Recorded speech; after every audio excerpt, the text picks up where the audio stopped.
Mga uri ng sahod. Una, sibuyas na sahod. Ito yung sahod na kapag hinati-hati mo sa gastusin, mapapaluha ka. Pangalawa, pampapayat na sahod. Ito yung sahod na habang tumatagal, pakonti ng pakonti, ang natitirang pangkain mo. Pangatlo, magic sahod. Ito naman yung sahod na konting kumpas lang ng kamay at abracadabra, wala na siya. Pang-apat, malabag yung sahod. Ito yung sahod na di ka sigurado kung kailan ito darating at kung gaano ito tatagal. Panglima, corning pelikulang sahod.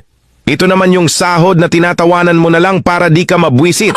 Pang-anim, konserbatibong sahod. Ito yung sahod na nakakawala ng inspirasyon. Pang-pito, baog na sahod. Ito naman yung sahod na kahit anong trabaho ang gawin mo, wala pa ring kalalabasan ito. Pang-walo, reglang sahod. Ito yung sahod na isang beses isang buwan lang dumating at tumatagal lang ng 3 araw. Alin sa 8 ang sahod mo?